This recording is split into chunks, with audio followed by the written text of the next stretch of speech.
Passionnés créateurs, bonjour à vous. On se retrouve aujourd'hui pour un nouveau tutoriel et nous débutons les festivités avec Halloween. Je vais réaliser ici des petites boîtes en forme de bouteilles de poison comme vous pouvez le voir ici. On a des petits strass, des petits stickers, une petite ficelle. La boîte évidemment s'ouvre, vous pouvez ici y glisser des petits bonbons par exemple et vous pouvez refermer le tout. Ça tient évidemment droit comme vous pouvez le voir. C'est un modèle relativement simple à réaliser en termes de montage et de décoration. Ça demandera un petit peu plus de technique sur Canva Workspace. On va pouvoir de suite passer au matériel et ensuite au tutoriel.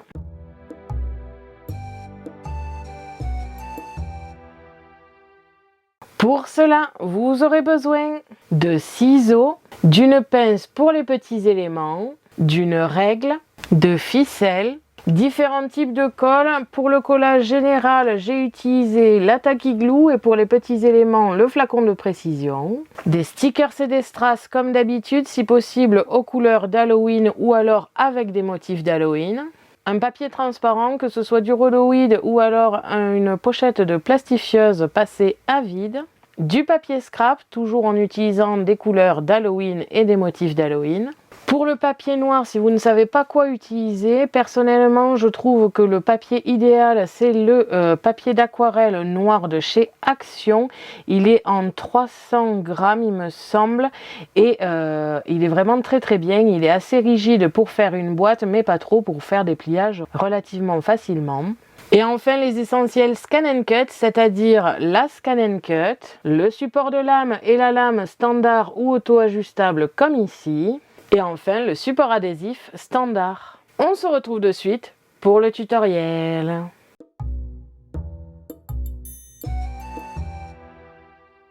On se retrouve comme d'habitude sur Canva Workspace, le programme de la Scan & Cut, pour dans un premier temps analyser le fichier d'aujourd'hui, dans un second temps apprendre à le reproduire et ensuite on pourra passer à la découpe. Alors comme d'habitude, lorsqu'il s'agit de boîtes, je vais vous apprendre à reproduire ce modèle exactement avec les mesures ici choisies. Maintenant, si vous souhaitez personnaliser un petit peu ce modèle, il va falloir vous y connaître sur Canva Workspace et en fabrication de boîtes qui plus est. On a donc ici différentes parties sur ce modèle, en sachant que c'est pas celui que vous allez voir dans la suite de la vidéo qui sera découpé et monté pour une des parties de montage. Tout simplement parce qu'à la base, je n'avais pas prévu le modèle comme ici et j'avais fait une erreur pour les mesures qu'il y a ici dans les angles. Et du coup, j'ai dû refaire une petite correction sur le modèle que j'avais moi-même découpé et j'ai donc refait le modèle ici pour que tout soit parfait pour vous. On a donc ici la base en 3 parties. Premièrement, l'arrière de la base avec la moitié des côtés. Quand je parle de la moitié des côtés, c'est-à-dire que vous avez ici le bas plus l'angle ici, ici et ici. Et pour le second côté, alors il vous faudra la deuxième partie ici. Vous collerez la languette à la partie centrale et ensuite le reste sera construit de la même manière. Donc, on n'oublie pas, la petite languette ici doit être collée au centre.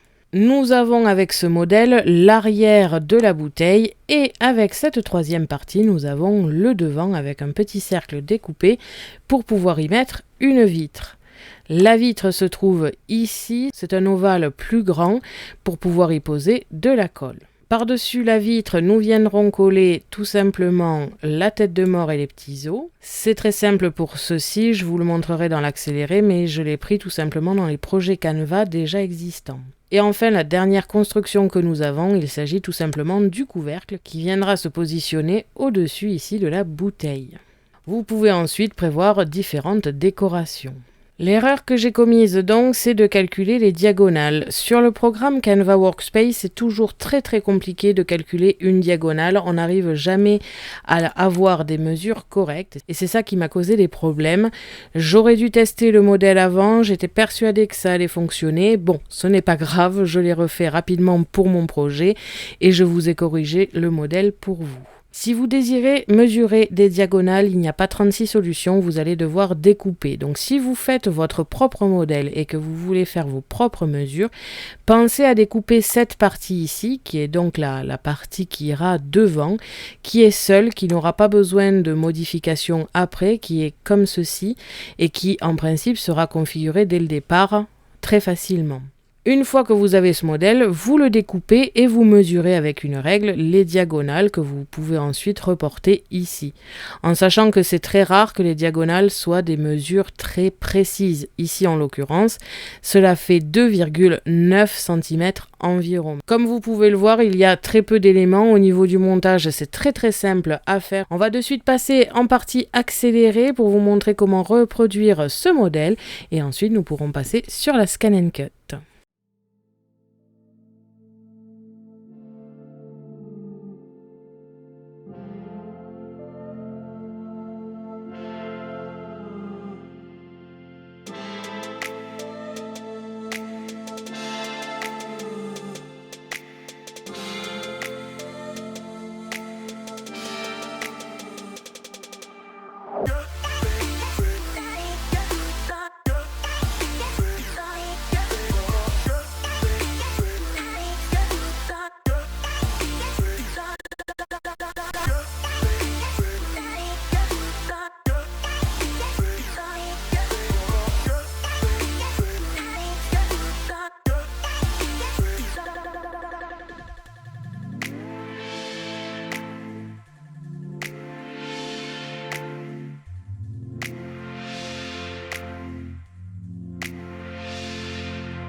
Quand vous avez terminé la fabrication du modèle, vous allez dans Fichier, Exporter, transférer le fichier en FCM.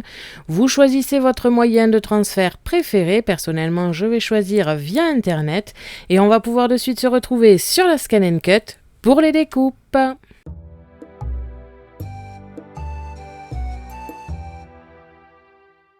On se retrouve comme d'habitude sur la Scan & Cut. Je vais aller dans Récupération de données. via le Wi-Fi pour ma part. Bien sûr, vous choisissez le moyen de transfert que vous désirez. Je viens ici récupérer mon modèle et je vais pouvoir commencer les découpes. Et donc, c'est parti!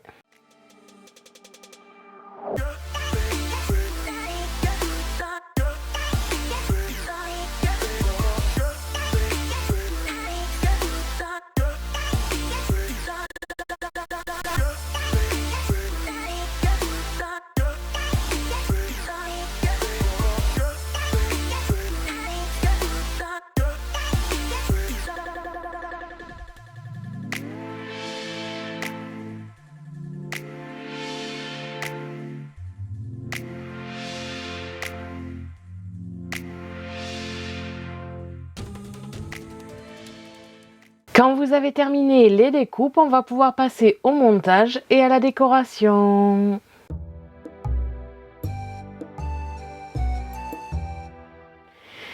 Vous devez donc obtenir tous ces éléments, c'est-à-dire la première base de votre fiole, avec la seconde base qui sera finalement le devant de la fiole. Je vous explique juste après pourquoi j'ai deux modèles. Vous aurez besoin ensuite d'un petit crâne et de petits os. Un ovale ici découpé dans un papier transparent, soit du rhodoïde, soit du papier passé à la plastifieuse à vide, tout simplement pour créer la vitre. Et enfin la base pour le couvercle. Alors, comme vous pouvez le voir, j'ai deux modèles. Bon, premièrement, ça me permettra d'avoir deux modèles à mettre en photo, mais à la base, je n'avais pas prévu ça. J'ai découpé mon modèle dans un papier noir qui me paraissait assez épais au premier abord, on va dire, et finalement, ça s'est révélé être un petit peu fin. Je vous conseille quand même d'avoir un papier épais pour ce genre de construction, sinon ça va être très fragile et très facilement froissable. Donc après réflexion, je pensais ne pas avoir de papier noir et puis je me suis rappelé que j'avais les papiers aquarelles d'Action qui sont vraiment très très bien parce qu'ils sont épais et assez rigides, mais pas trop, ce qui fait que pour ce genre de construction, ça permettra un pliage assez rapide et facile, mais en même temps, ça aura quand même une structure assez solide. Je vous le conseille si vous cherchez du papier noir assez rigide pour ça. En plus, à la Scan & Cut, ça se découpe vraiment très très bien. Autre problème qui s'est posé justement sur le papier trop fin, c'est qu'il est assez pelucheux, ce qui fait que certaines parties se sont révélées être un petit peu abîmées. Alors en règle générale, c'est sur les languettes, donc ça n'a aucune importance car on ne les verra pas, mais dans l'idée, c'était un petit peu dérangeant. Donc voilà. Au niveau des petits os et des crânes, j'en avais découpé plusieurs dans le papier fin. Ça a tendance à pelucher et donc à se déchirer. J'en avais déjà découpé plusieurs et finalement je les ai gardés. Au moins les os, les crânes n'étaient vraiment pas jolis, je les ai jetés. Mais pour les os qui n'étaient pas trop abîmés, ça va me permettre de décorer par exemple le couvercle. On va donc pouvoir passer au montage de cette boîte, ça va être très très simple. On va premièrement plier sur tous les pointillés que j'ai créés sur Canva Workspace. On va ensuite coller toutes les languettes sur le tour ici de la fiole, juste au milieu. En haut, on va pouvoir plier aussi et coller la dernière petite languette qui a juste ici en haut là. Et enfin, lorsque nous aurons toutes les languettes collées déjà à la base, on pourra le coller à l'arrière de notre devant de fiole. Avant de faire ce collage, pensez à poser ici la vitre à l'arrière. Ça sera beaucoup plus simple et vous poserez vos languettes dessus.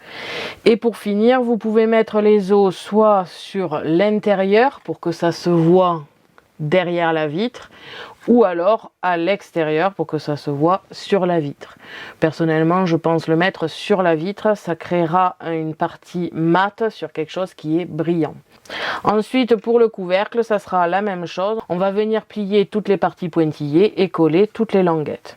Je vais le faire en accéléré parce que c'est vraiment très très simple à faire une fois qu'on a toujours pareil un petit peu compris le système, c'est pas compliqué. Je vais donc le réaliser sur les deux modèles. Il ne restera plus que la petite décoration. Donc vous pouvez par exemple mettre des stickers sur le devant de la fiole, quelque chose sur le dessus du couvercle. Bref, là-dessus c'est assez ouvert. Je vais de toute façon faire tout ceci dans l'accéléré. On va pouvoir de suite commencer et donc c'est parti.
Donc voilà, une fois les petites bouteilles terminées, ce que l'on obtient. Comme vous avez pu le voir, on a ici un premier modèle. Donc ici, il s'agit du modèle solide avec le papier noir aquarelle, et ici le modèle qui est fait avec le papier noir que j'avais sélectionné à la base. Je préfère celui-ci ici déjà parce que je préfère le petit couvercle avec le papier. C'est vrai que c'est très très joli, même si celui-ci reste vraiment très beau aussi. C'est dans les couleurs d'Halloween de toute façon.